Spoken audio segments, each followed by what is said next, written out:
268 games to get here in this most challenging and trying of seasons.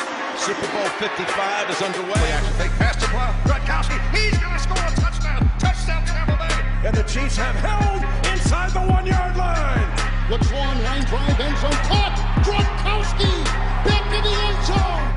Run the ball to the right. Got a wild boy to the 20, 15, 10, 5. Touchdown, Tampa. Intercepted, picked off a deflection.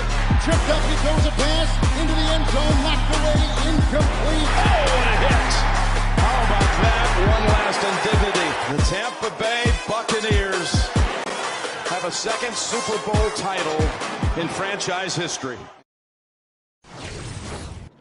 And we welcome you to Power Rankings, presented by the long-lasting power of Energizers. Still going. It is our, look at that. Dan's glasses are not still going. We made it through 269 games, the regular season, the entire playoffs, and the Super Bowl. And Dan's glasses lost an arm along the way. I still got both of mine, though. You know why? Because Dan has a bowling ball head, and I've got a pebble head. That's why. Also, we went with the Fugazi Ray-Bans, not the real deal. So that didn't there you go. We look. The people need power rankings. Maybe the suits will find it in their hearts to do a post-draft, a post-free agency. Look, the two of us will rank anything. Whatever you want, we'll do it. But as it stands, this is going to be the final power ranking show that is tied to the 2020 season. And we made it. We're excited. Let's get to them, Dan. Your final 1 through 8. And yeah, obviously, Tampa Bay Buccaneers. Congratulations to the Bucs. And they were an interesting team in this exercise back in around week 7 or 8. I had them all the way up to the top 3. They were playing as well as any team in football. Then they dipped. They were as low as about 12 around week 14. And then they just made a march as they barnstormed through the rest of the regular season and playoffs. And that Super Bowl performance money against a great Chiefs team with an all-time quarterback in Patrick Mahomes, as balanced and dominant as an effort in the Super Bowl as I can remember in the last 20 or so years. The way they just never gave Mahomes any chance to do any damage. And we talked about the offensive line of the Chiefs being compromised by injury and in general not a team strength, and the Bucs D-line coming on strong. We saw it all, and I think that's how the game turned on its head. Yeah, you know, for me, when you talk about the Bucs, and you said it, right? We through the course of the season, at some point, maybe multiple times, said, "Oh, the Bucs are the best team in the NFC," and then all of a sudden they're 7-5, and you're wondering what's going on with this team. You know, they looked so dominant, and now they've hit their lull. And a lot of times, that's what winning the Super Bowl is, or any championship in any team sport, right? Just playing your best football when the tournament shows up. The one thing that stands out to me, I thought it was lopsided from coaching. I thought the Bucs coaches, Todd Bowles, Byron Leftwich, Bruce Arians, I thought they outcoached the heck out of Andy Reid, Eric Bieniemy, Steve Spagnuolo. Everything seemed to be right. And granted, when you have no offensive line and you can run those stunts and twists repeatedly, but I thought Todd Bowles took a whole lot from some folks that had success against Kansas City and put them into practice. Bowles loves to blitz. I mean, you know that well, having had him as your head coach with the Jets and how dominant a few of those teams were defensively. He didn't blitz. He rushed with 4. He put 7 back in coverage. He did a lot of simulated blitzes, and that was how they ended up dominating those Chiefs. And that changes the course of Bowles' coaching career, I think. I think if you entering this season, it felt like, yes, he did great work as a DC in Arizona, and then when he went to the Jets, they never built a winner, and you thought maybe that was his chance in the big chair. When you deliver a coaching performance, a masterclass really, like Bowles did in the whole postseason, but especially against the Chiefs, you would think he would be in the mix big time for a head coaching job next year. And if the timing was better, if everyone hadn't already filled their head coaching chairs by the time the Super Bowl hit, he probably would have gotten a job this year off this game. Yeah, no question. And I think, you talk about what they were able to do defensively and just quickly offensively. I want to mention, I love that they played complementary football, that they balanced it. For all the analytics that say, oh, Brian Daboll didn't run a single time in the first half. Isn't this great? No, it's not. It's not great. And you saw what play action was able to do, how dominant Ronald Jones and Leonard Fournette were able to be in that running game. And boy, that certainly helped them en route to that 30-plus point performance and a victory. Exactly. Playoff Lenny. Leonard Fournette selected 5-6 spots ahead of Patrick Mahomes. Ends up having a better Super Bowl than Patrick Mahomes. So let's get to that, Dan. What went wrong for the Chiefs?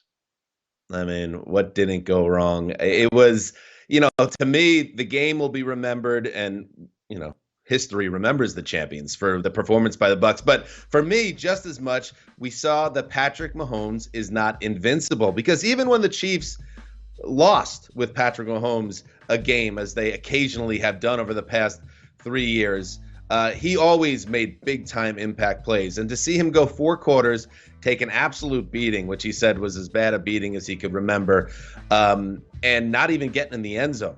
I mean, this is a game that he said he'll use as motivation, but it'll also be a game that shows you that, to quote Rocky IV, any man can be beat. Even Patrick Mahomes could be made to look mortal, and that's what we saw in this game.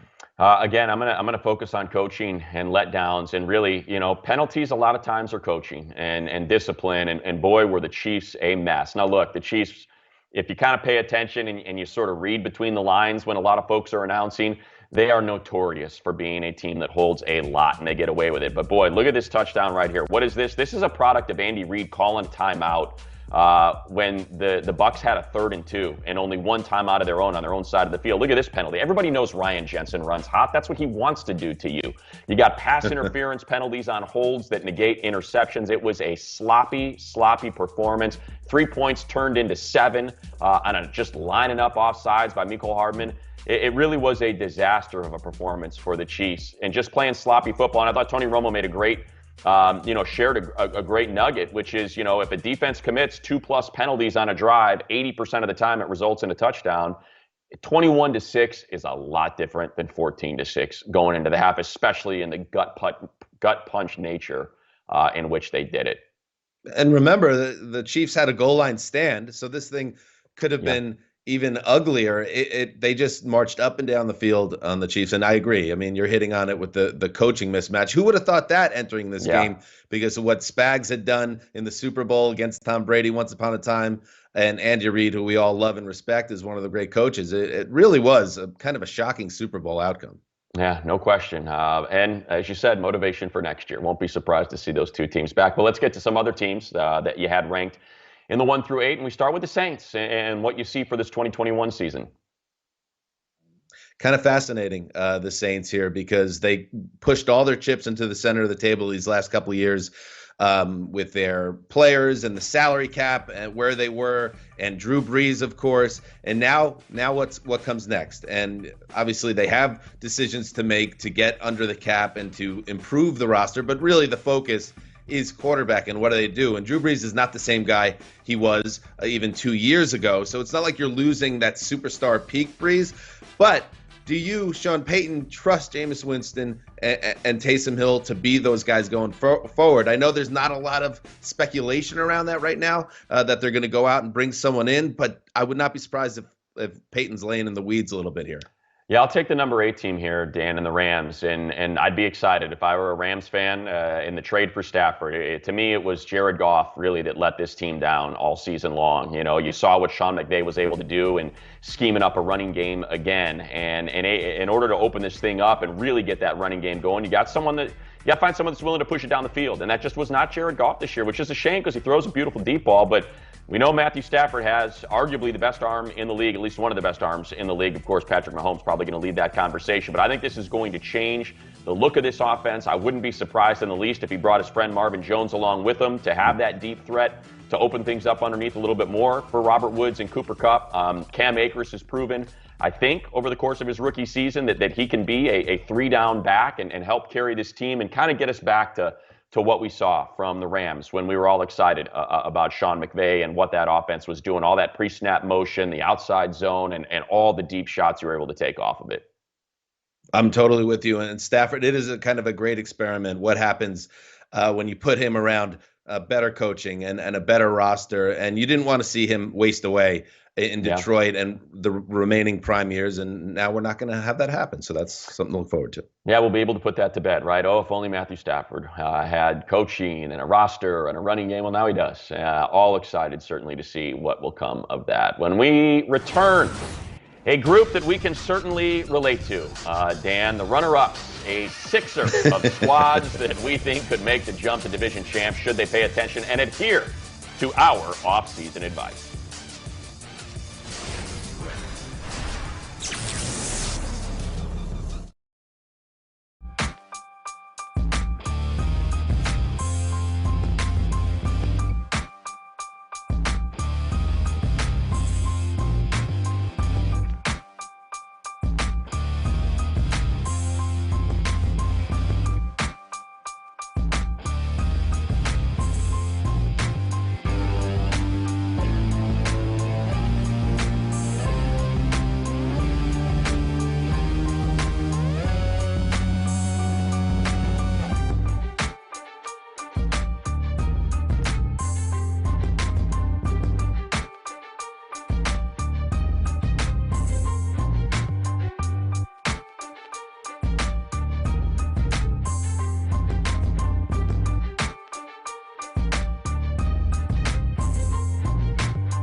second quadrant, teams 9 through 16. We mentioned so many of these, either the second or tied for second or third place team in their division. And Dan, let's focus on 2021 and what we think each of them will take, let's say 6 of them, and figure out how they could end up winning their division in 2021. Why don't you start with the one right there at the top, the Cleveland Browns at number 9.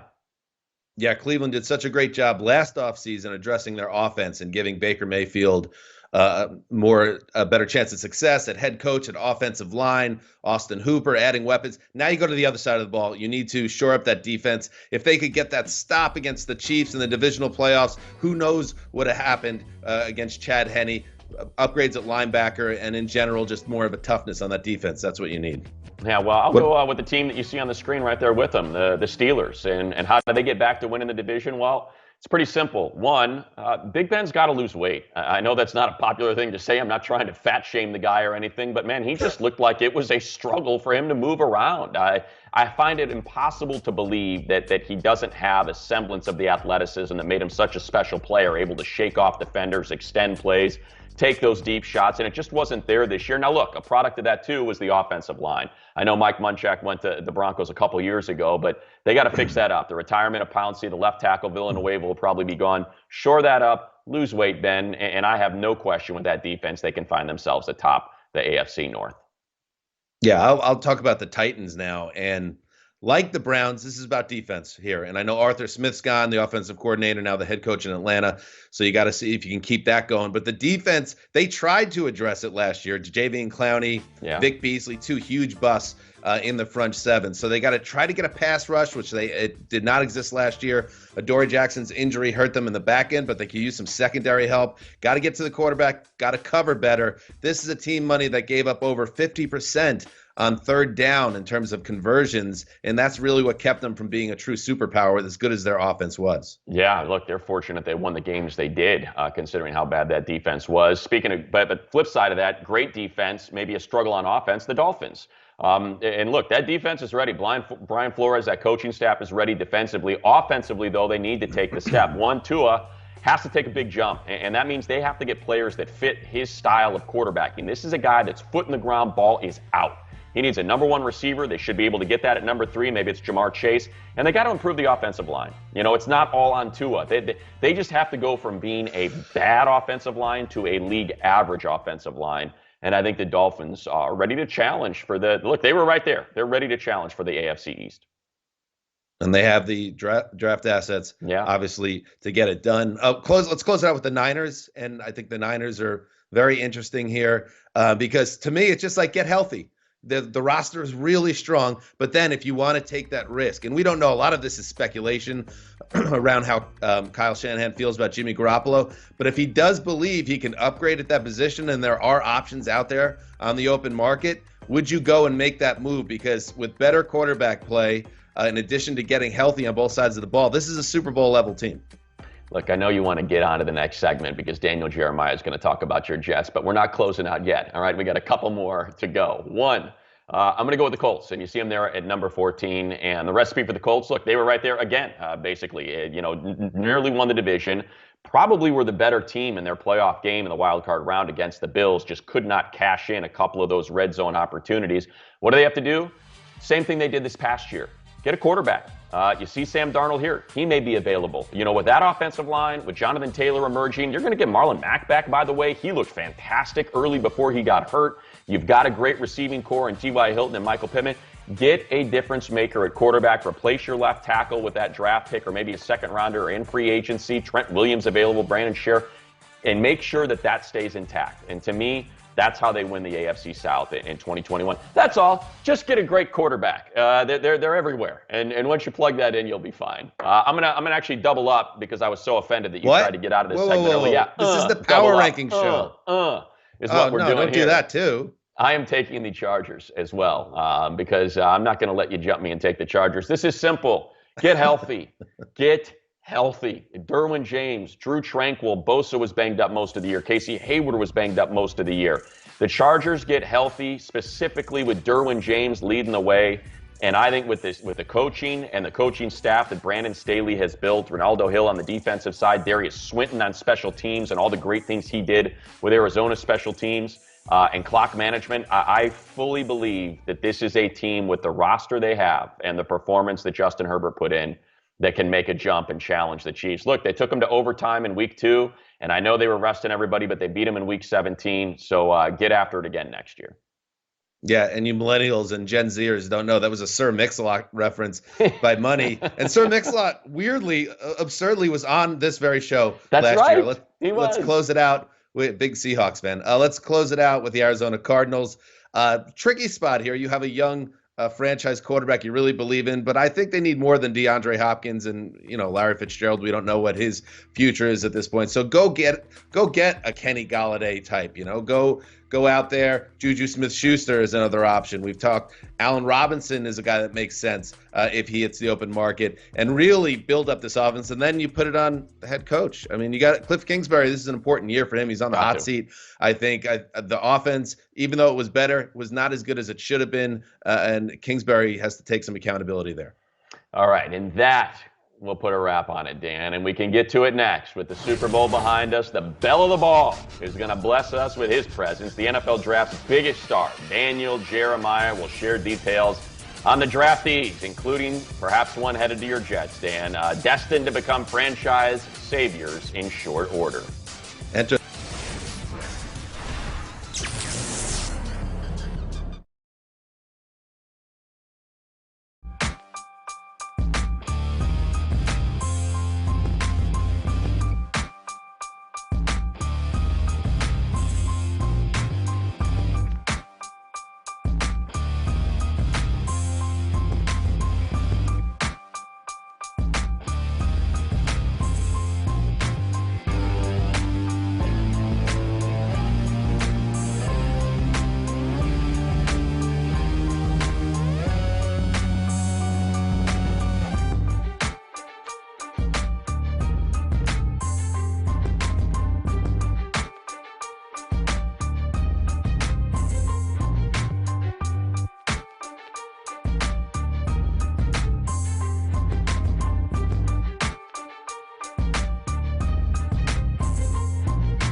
All right, back here on Power Rankings, presented by the long-lasting power of Energizer. Scramble drills, 17 through 24, the third quadrant teams that had so much promise at some point in the season. You see the Raiders, the Vikings, the Bears, the Washington football team, which ended up winning the NFC East. And let's stick with that NFC East, and I'm going to go with number 22, Dan, because to me, look, so many folks we respect their opinions, right, selected the Cowboys to represent the NFC in the Super Bowl. I thought coaching let him down. To me, that's what it was. I mean, Dak Prescott was on pace to just shatter single-season records based on his torrid start. He's expected to make a full recovery. We've heard and we expect either he gets franchised again or they get a long-term deal done. Zeke had a weird year, just put the ball on the ground way too often. But you look at the fact they got the number 10 overall pick. They can either upgrade their pass rush or they can upgrade their offensive line. I think they'll get a really good player right there in the first round. And this is a team that always figures out a way to spend money. You know, there are a handful of teams that know how to manage and how to maximize the salary cap. Write checks out the day they sign these players so they can stack a roster. They've already made some adjustments in the assistant coaching ranks. And I think that's what needs to carry over. It's too good of a roster. You look at it and you're like, how is this not a 10-win team? Yeah, I feel the same way. Like so many other people, I got behind them back in August. This should be a better team, especially in that division. It's not a good division. Right. The Cowboys have no excuses. Hopefully they figure it out. 25 years, by the way, now money, since they've been to the Super Bowl. That's Next all, huh? to, yeah, that's it, a quarter century. Next to the Cowboys is the Patriots. And doesn't it feel like with Tom Brady and Gronk raising a Lombardi trophy on Sunday night for a different team, this is all part of a pretty vicious hangover, and we've all been there, or most of us have been there before. You get that really bad hangover that sticks with you for a while, and it's the hangover for the Patriots and their fans that comes after the greatest rager of all time that felt like it would never end. Such an amazing run for the Pats, and now you look ahead to where they are at this point. Yes, Cam Newton, it didn't quite work out for him, and you would think they're going to go in a different direction at quarterback. Jared Stidham is not the guy they thought or hoped he would be, it appears. But then you have things like the fact that it's one of the most talent-poor rosters in football, the fact that the report surfaced before the Stafford trade that the only team he didn't want to go to was the New England Patriots, and it just feels like this is not a 1 year or 2 year rebuild. Yeah. The Pats have some work to do. Yeah, I mean, also important to remember how many opt-outs they had. And I think that's, part and parcel with Brady not being back. Brady's back. Those guys all play. I firmly believe that. He's not back. A lot of them opt out. We'll see whether or not that gives them a bit of a boost. You mentioned Matthew Stafford to the Rams. Don't go anywhere because a little bit later in the show, we're going to get to that QB carousel and where a lot of those quarterbacks we believe might end up.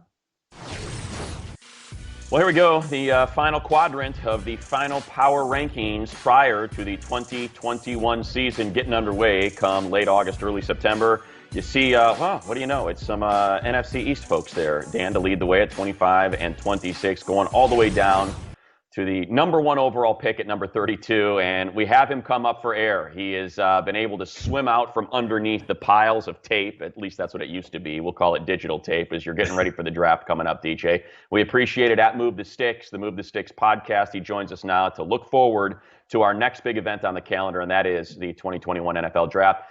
DJ, let's start with the Jaguars. They're likely to take Trevor Lawrence with the number 1 pick. Why is he being touted as an all-time great prospect? What can you share with us about your evaluation of him? Well, he's a really, really special player. I don't put him quite up there with Andrew Luck as kind of the premier player that I've scouted since I started in 2003 at that position of the guys that I've evaluated. But you have somebody that's just he's got some rare traits. He's got the rare size. He's got rare athletic ability to go with a really, really strong arm. So even though the offense is a lot of bubble screens and stuff underneath, you see, when you watch enough, you see some incredible individual throws that he can make. So there'll be an adjustment period there, Money, but he's unique just because of all the special traits that he possesses. Yeah, and as a Jets fan who everyone was locked in on Trevor Lawrence and thinking he was going to go to the Jets. We don't know how it's going to play out, of course, but it certainly feels like he's going to be a Jacksonville Jaguar when that time comes. And then that makes me think about the Jets, DJ, and they have the number 2 overall pick. And there's so much speculation. You have Sam Darnold in-house. You have all this drama around Deshaun Watson, even if Rap Sheet reported this past weekend that the Texans are standing firm about not moving him. What do you see for the Jets, and what should they do with that number 2 overall pick? Because there are other nice prospects in there besides Lawrence, correct? Yeah, no, there's some. Look, Zach Wilson for me is the next in line out of BYU, who's very gifted, very talented. So that is kind of the decision, right? You've got, we can get into it in a little bit here with Deshaun Watson. How does that factor in? Let's put that to the side. But then you have to make the decision of the evaluation of Sam Darnold versus Zach Wilson. And you have to factor in, okay, if I keep Sam, I get the benefit of being able to use this second pick to help Sam. But if I get rid of Sam, I get the benefit of the rookie contract to be able to build in around Zach Wilson on a cost-controlled contract here for the next 4 or 5 years. So that's the decision back and forth. Personally, for me, when you have a new head coach, it lines up perfectly. Let's start the clock over. Let's take Zach Wilson. Let's start fresh. You're going to have a market for Sam Darnold. You've seen that kind of trickle out. There'll be some teams willing to give you some assets for that pick as well. So that, to me, would be the direction I would go. So Wilson, to you, is the clear-cut number 2 guy. Justin Fields isn't in that conversation out of Ohio State? No, I like Justin Fields and Trey Lance, but to me, I think Wilson is closer to Trevor Lawrence than he is to Fields and Lance, just based purely off the evaluation and what you saw from him this year. He is really talented, Dan. The two things that you've got to get cleared up, which it's difficult to do on this side of things, the Jets will be able to accomplish this, is you got to feel comfortable with the durability. He has had shoulder surgery in the past on his throwing shoulder, so you got to make sure that's all good. And then number two is just get comfortable with the person, right? You got to get to know him. You got to feel good about him. All the background stuff I get is positive, but that's the homework that they'll have to do, as well as all these teams up there in the top 10 looking at QBs.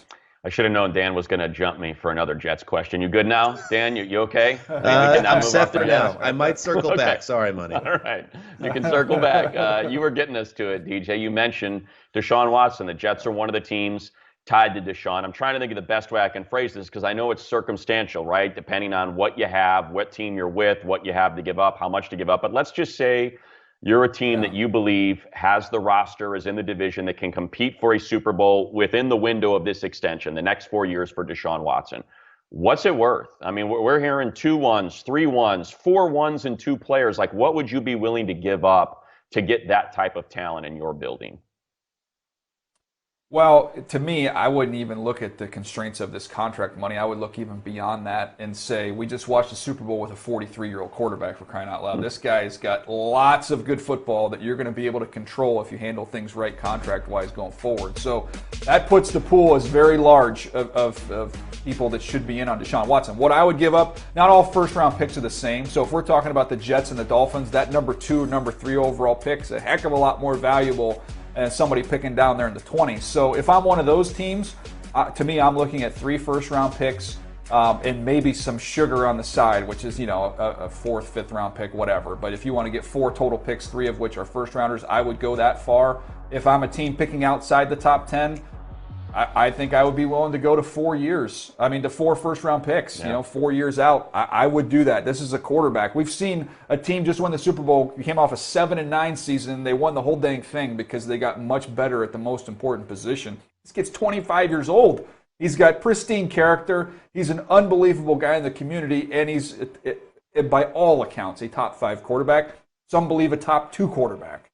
You can't overpay. I put names to these real quick, guys. The Raiders were mentioned, right, as a potential suitor.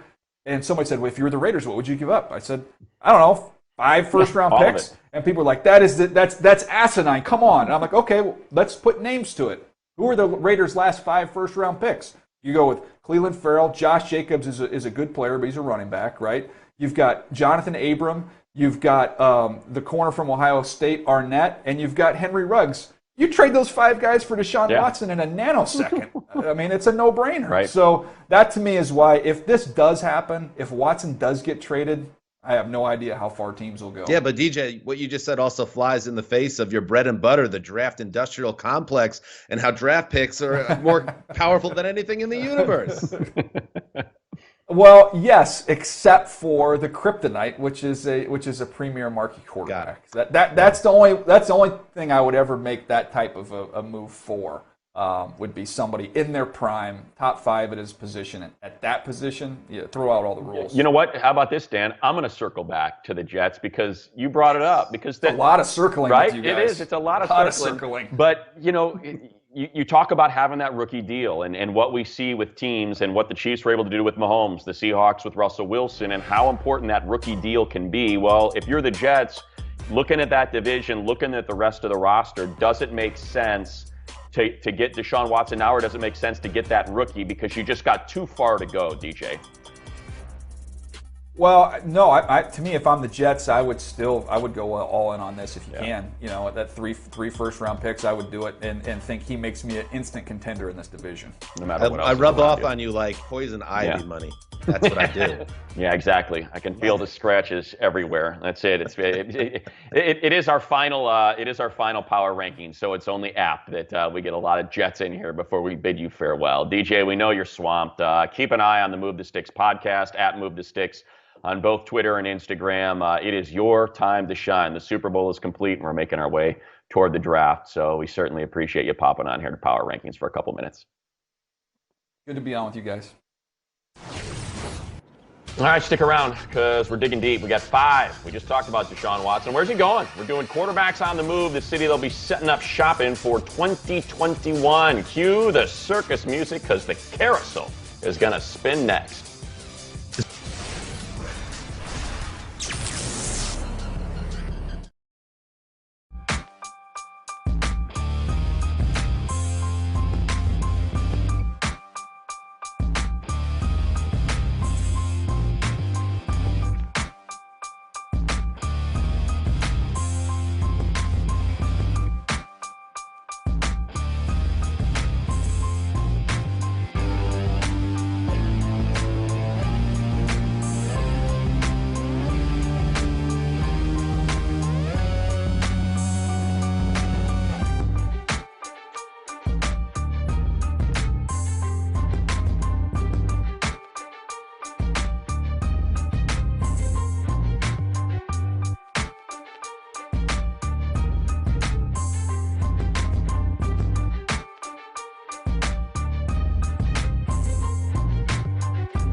This year's QB carousel is going to be wild. Can you tell us whether Carson Wentz will be back with the Eagles next year? Again, evaluating everything. He's got to go. He stinks.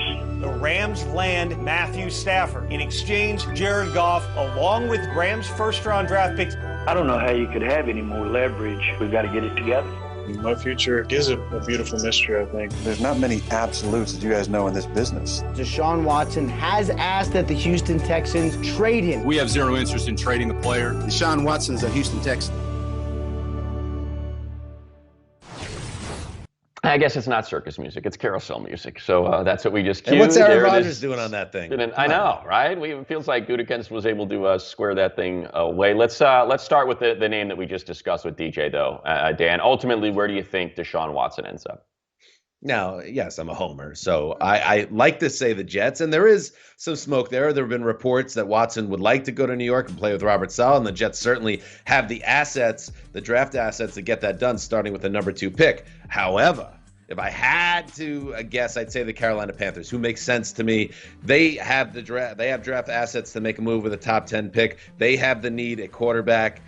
They have the owner in David Tepper, who likes to make big splash moves and is ready to complete putting his fingerprints on the franchise with the big quarterback. And finally, the Texans have the option to send Deshaun Watson out of the conference entirely. So let's talk about Carson Wentz. Where's he going? Well, to me, it just lines up for Indianapolis, right? We've been talking about this for a while now. Frank Reich and he put together, with Doug Peterson, an MVP campaign before he broke his leg out here in Los Angeles against the Rams, leading into a playoff run that ended up seeing the Eagles win a Super Bowl. If you look at the Indianapolis Colts, they've got everything. And we just saw them do it with Phillip Rivers, right? Plug and play. You have that offensive line that's arguably the best. I mean, you know what? It's not even arguably. It's the best in the league. You have pass catchers. Jonathan Taylor, again, was able to we said this when we were talking about how the Colts could get into first place. They have everything around them. They should be willing to give up heavy draft capital to get a legitimate starting quarterback. And it's not like we saw Carson Wentz do it for 6 games. We saw it for 2.5 years playing at a high level. So to me, it just makes too much sense to reunite him with Frank Reich. All right, let's like it. Let's go with maybe a subtle quarterback carousel participant, and that's Jameis Winston. Yes, subtle. I like that.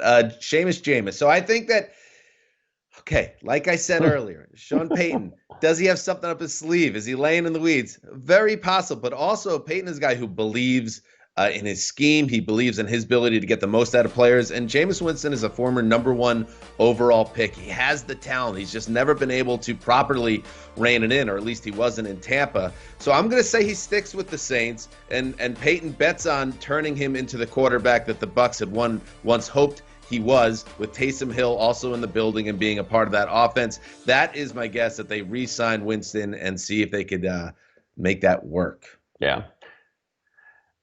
Yeah, I wouldn't be surprised at all. And I wouldn't be surprised if there was a market for Jameis. I really wouldn't. Look, every team is not going to be fortunate enough to land Deshaun Watson or Carson Wentz or whomever it may be. And Jameis might not be a bad consolation prize, because we certainly know the talent's there with the 5,000 yards and 30 touchdowns.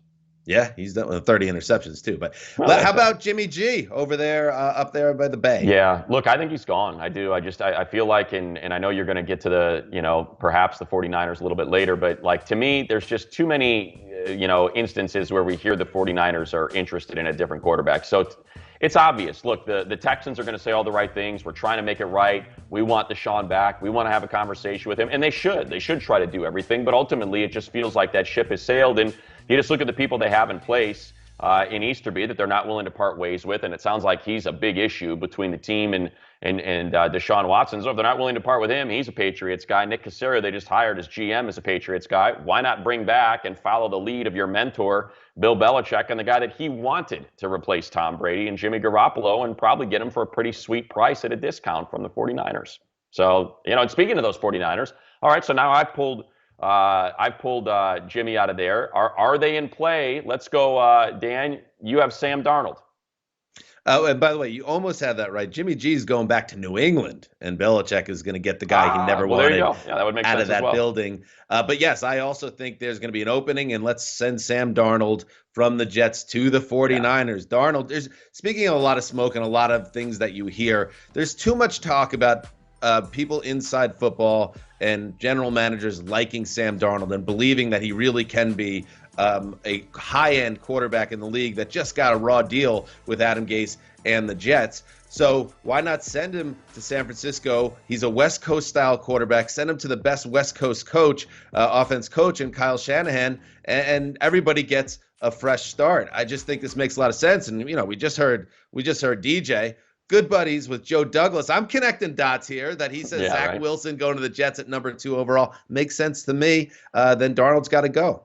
Yeah, it certainly does. And look, I think you have an opportunity to get a year with him before you have to figure out if you're going to give him that big contract. We heard, and look, I think the Josh Rosen thing is even kind of interesting with Kyle Shanahan. He fits into that system really well, so you have a competition. They don't need more young talent, man. They have got so much on that team, on the offensive line, on the defensive line. Sure, they could use a corner, but man, if you can use that first or a high second or somehow figure out how to manipulate the draft, trade back a little bit to get Sam Darnold, to me, that makes all the sense in the world. And boy, is that going to be fun to watch. Hey, we are rivaling the NBA's offseason now with what these quarterbacks are going to do here in 2021. It is. It's going to be a lot of fun. And just ahead, if your team let you down in 2020, there could be brighter days ahead. Cynthia Freeland found a trio of underrated 2020 performances that should add up to a promising 2021.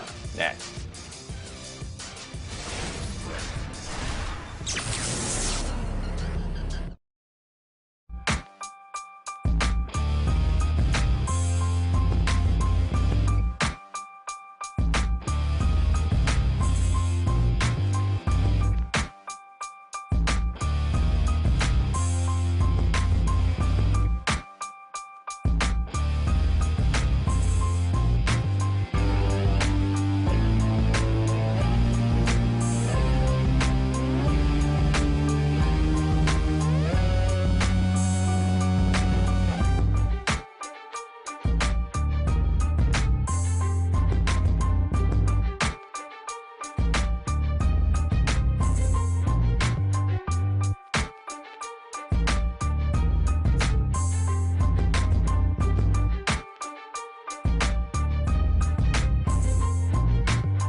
And it's time for Power Moves, presented by the long-lasting power of Energizer. She is the promoter of pi. She trades in trigonometry, and the utmost predictive analytics authority has arrived here with a few fascinating facts to look forward to.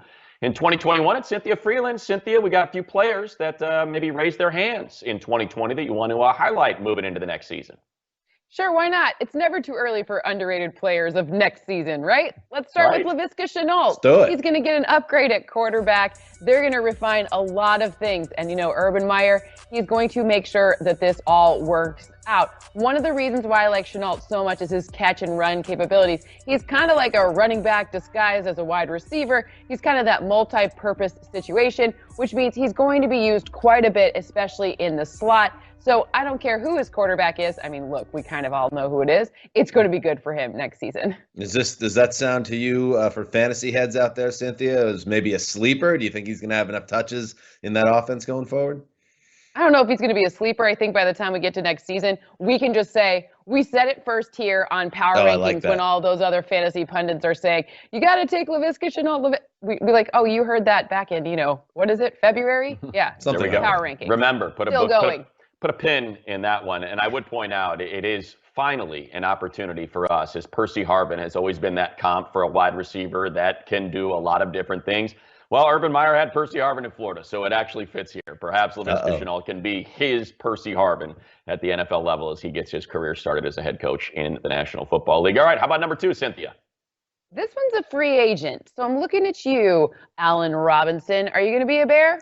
Probably not. Let's be honest. The cap situation, he's likely to be a cap casualty, which means he's probably going to get an upgrade at quarterback from another team, although he could have an upgrade at quarterback from his own team. So Allen Robinson, who's always been saddled with not so great quarterback situations pretty much his entire NFL career, I think this is finally the chance for him to break out, show us he's already wide receiver number 1 on his team, but let's put him up into that tier where you should be taking him like probably second round of your fantasy leagues next season. And, like Allen Robinson is a legit number 1 wide receiver. Yeah. I don't know what's going on behind the scenes with the Bears, and I know, Cynthia mentioned they have some financial constraints here, but you usually don't let number 1 wide receivers in their mid-20s get out the door. I would think the Bears are going to do everything in their power to keep him there. They've had offensive problems as it is since like Super Bowl 20. Yeah, I would just add, this, we talk about Dak Prescott and how badly managed that contract situation was by the Cowboys. To me, this is a very close number 2. I know it's not a quarterback position, but you look at the wide receivers that they have on their roster combined with the inability to find a number 1 on the open market in free agency because of how important they are. It's unfathomable that the Bears allowed it to get to this point. I'd be really surprised if he wasn't franchised. You cannot afford to let that guy get out of the building. Cannot. And number 3. Okay, Cynthia? so I got one more for you, and this is finally one that wasn't a Jacksonville Jaguar receiver at any point in his career because he's only in his 2nd season, and he's actually a Lion. Oh, he's not Barry Sanders, but he is DeAndre Swift. And as money knows, when you have a guy like Anthony Lynn being the architect of your offense, you're going to get a guy with the talents of Swift who's good in the passing game. He's good in the run game, obviously, and he's good in the blocking game, which I know you don't get fantasy points for, but ultimately it does matter. When you have a guy like that as the architect of your offense and you have DeAndre Swift's talent, this is a situation where you're going to need to run the ball because, let's face it, it's going to be a problem for Jared Goff to figure out how to stand behind an O-line that needs a lot of help. So it's going to be a lot asked of the second-year player. And Cynthia, I know you feel for the Lions and you love your Lions, but I feel like since I've been in NFL media, which is going to be 11 years, I've been writing or talking about hyped-up Lions running backs really every year during that time. Can we finally hit on a guy that actually can play the game at this level? Yeah, I would, Cynthia, I think you hit it right on the head. I mean, having been around Anthony Lynn, we know he wants to be physical. He wants to run the ball. You've got a head coach that wants to bite kneecaps and take hunks out of you. So what does that mean? It means, physical football, pound it. And look, Jared Goff is not going to be effective running around and moving the pocket. Anthony Lynn knows that. So it's going to have to be play action. I think that means a heavy dose. And you're going to have to write another one of these articles, Dan, about a Lions back that is going to pick up. Yeah. Money, can we go one segment without you getting a dig in on Jared Goff? I mean, you're like Troy Aikman over here. Hey, me and Troy got something in common, I guess. That is that. 3 underrated players looking forward to great 2021 seasons. You can get that and a whole lot more when you visit NFL.com/Freeland.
My name is Dan Hansis, joined in a room filled with heroes Mark Sessler, Chris Wesseling, Greg Rosenthal with the Pocket Square. What is up, boys? Hey, Dan. Hey, Dan. Hey, Dan. Hey, Dan. Hey, Dan. It is the game of both skill and valor, also known as... Win Wes's Toaster. In a big spot. An 8-3 team on a 6-game winning streak? I'm gonna look it up! Jesus Christ. The live show success, the meetup, even more of a success. You guys have sat beside me for 700 shows. You sat beside me for a grueling battle with cancer. Will you stand beside me on the most important day of my life? The wine is blue because we're having a baby boy! Oh, look at that! Something is always lost in art or experience when you analyze it. Mark Twain, once he became a riverboat pilot and learned the technical side of it, the Mississippi River was no longer beautiful for him. If I was to hire a sports writer, the first question I was going to ask him is, how do you reconcile the essential meaninglessness of sports? I mean, how do you reconcile watching young men bang into each other and try to advance an inflated pigskin against marked territory? I mean, that's what you're doing. How do you reconcile the importance of that? And I think it's like Shakespeare's poems or Beethoven's Moonlight Sonata. This is going above and beyond. At its best, sports is look at what humans can do.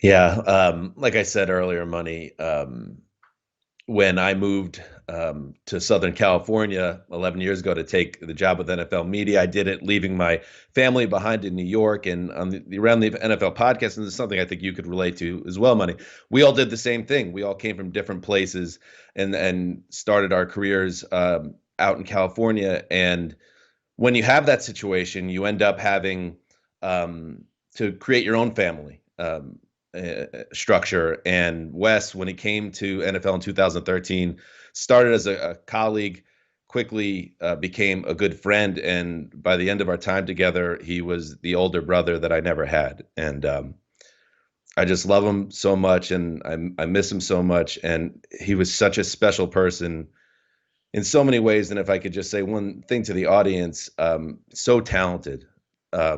Check out the writing of Chris Wesseling, who is as smart a football person as you'll ever meet, and watch anything you could find online. He was just such a special person, both professionally and personally, and I'm going to miss him forever. Yeah, no doubt. I mean, look, obviously you and everyone as part of you're on the NFL family. We're so close to Wes. I was kind of on that level of colleague / friend that was fortunate to just, cross paths with Chris. And what a special person, man. Just so unique a personality, as you mentioned, as bright, sharp as a tack. His wit was so quick. You mentioned the writing. Look, if you want to just read the quarterback rankings from this year, it's brilliant. But look for some of those long form pieces. I went back and read Love You Blue the other day, and man, that is as good a piece of football writing as you will ever find. I said it, just it's hard to get it out in a tweet or whatever, but I meant it. The most impressive thing I think is you're not going to hear a bad word. You're not going to read a bad word about the guy, and everybody is going to pay tribute to him by saying what a great person, what a great human being he was, because he was. So, yeah, and shout out to Lakeisha, his wife, and his young son Link. They are special people, and they're going to miss him. Do us a favor. GoFundMe Chris Wesseling. Google that. Help the cause. It's going to go to a great effort. And thanks for watching Power Rankings this season.